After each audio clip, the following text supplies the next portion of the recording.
we were obviously going back and forth trying to just figure out our own legacy riff, you know what I mean? Like everybody has that one riff when you start playing it, like the crowds go crazy, like, oh my God, it's this song. And I've tried that for the past 2 albums, like definitely my third album, Bloom, I was trying for that.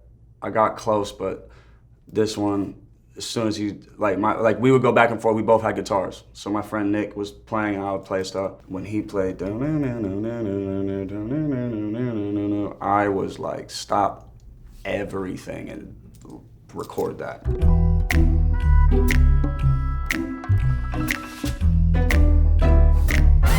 YUNGBLUD came in and he had 10 minutes to record his verse because I had a session with Travis that day. He walked in the booth, freestyled every part of his verse. It was just me and him.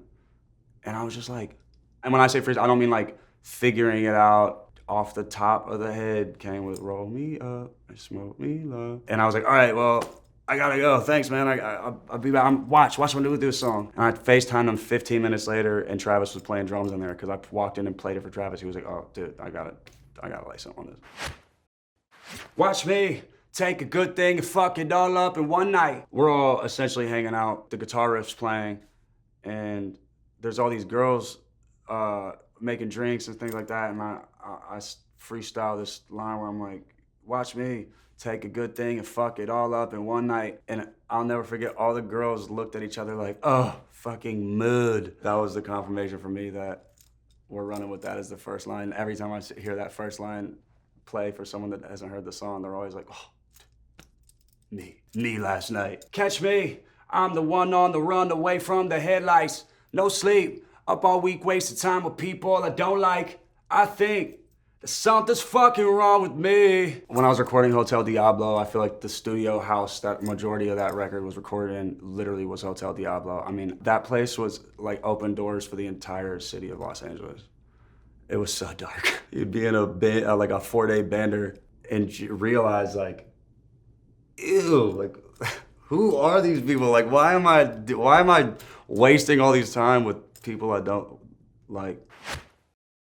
Drown myself in alcohol, that shit never helps at all. I might say some stupid shit tonight when you pick up this call. I am absolutely an infamous drunk phone caller. For sure, crossing the line, calling who I shouldn't be calling, and saying things that are completely out of pocket. Sad to say that I think the people around me just expect it at this point, and like there really is no point in apologizing or anything. People are just like, yep, you were on one last night. I've been hearing silence on the other side for way too long. I can taste it on my tongue. I can tell that something's wrong, but you ever really like somebody and you do something and ruin it and then they just ghost you? That's the silence right there. I guess it's just my life and I can take it if I wanna. That line was originally, I can wreck it if I wanna.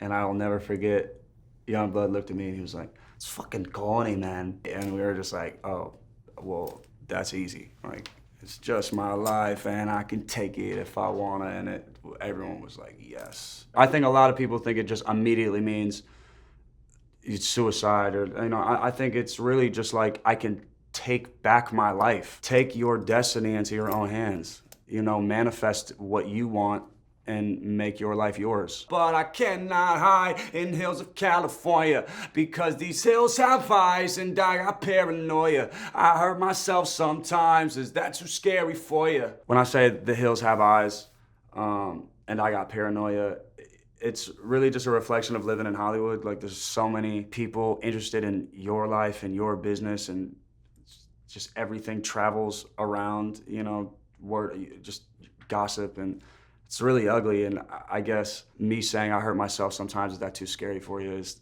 confronting all that and being like, is me being myself too much for you to handle? I think this song's gonna stand the test of time and become one of those classic, like My Chemical Romance or Blink or like those, or like The Killers. Like in pop punk, those records are gonna last forever. I feel like this one has its own flag on the pop punk moon now.